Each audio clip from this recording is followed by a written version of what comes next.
There's a question underneath everything, a question most men never say out loud, and it's not because they don't feel it, it's because they are afraid of the answer.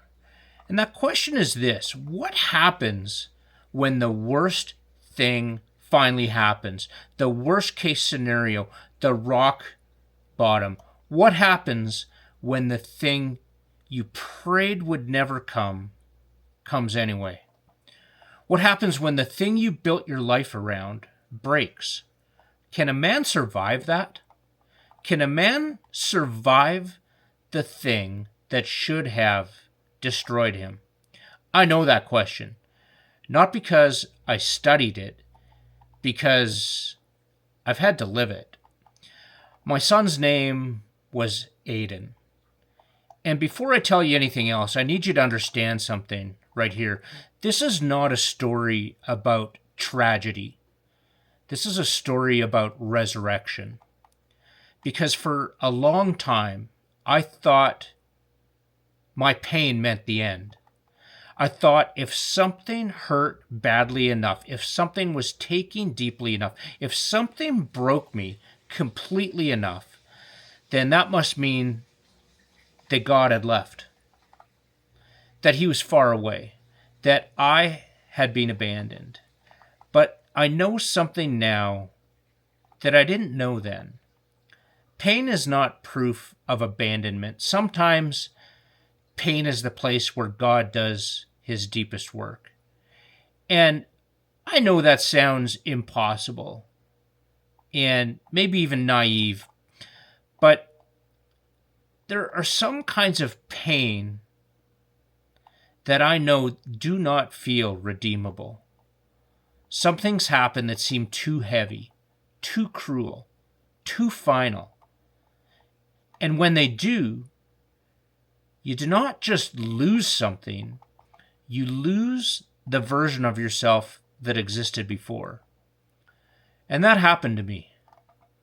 There was a version of me that believed if I worked hard enough, if I loved enough, if I carried enough, if I could hold everything together, I thought that strength meant control. I thought if I could just do enough, I could protect the people I loved. But there are so many things no man can carry. And when my son died, something died in me too.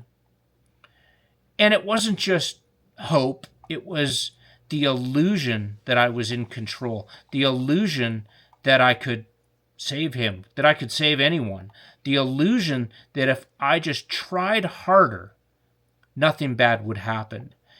And in the rubble of all that, I was left with this one thing: the truth. Not the truth we talked about before, a deeper truth.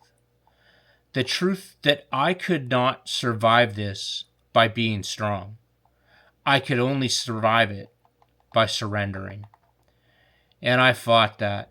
Man, I tell you, I fought it so hard for a long time. I was angry.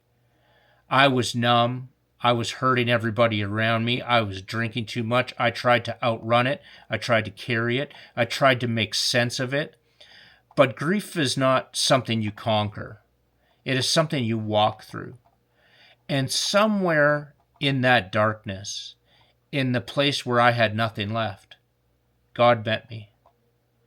Not with an explanation, not with the answers that I wanted so badly, but with himself. And slowly, something began to change.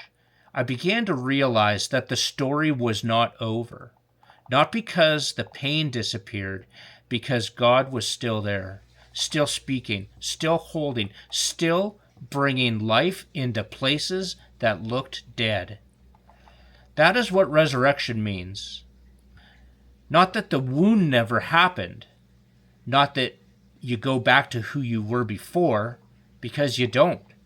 You become someone new. And it's not by escaping the pain, by meeting God inside of it.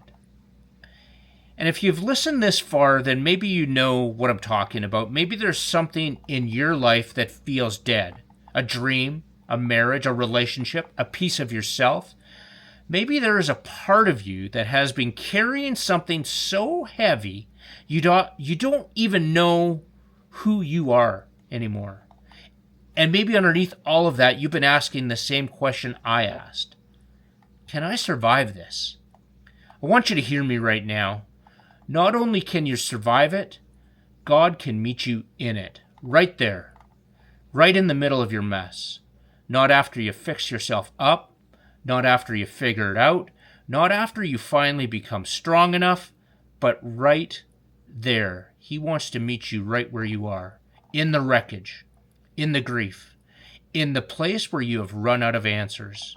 Because that is where resurrection begins. Not when everything is finally okay, when you finally stop pretending you can do it without him. There's a verse that carried me when I could not carry myself. It's 2 Corinthians 12:9. My grace is sufficient for you, for my power is made perfect in weakness. I used to hate that verse because I didn't want weakness. I wanted answers. I wanted strength. I wanted the pain to go away. But now I understand, because the strongest thing a man can do is not pretend that he is okay. It is to let God meet him in the place where he isn't. And when that happens, something holy begins. And again, it's not all at once.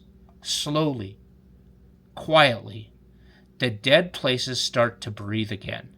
You begin to hope again. You begin to trust again. You begin to believe again. Then maybe the worst thing was not the end of the story.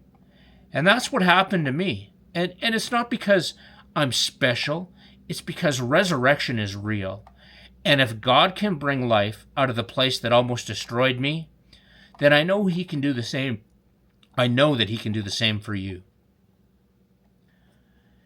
And if God can bring life out of the place that almost destroyed me, then I know that he can do the same for you.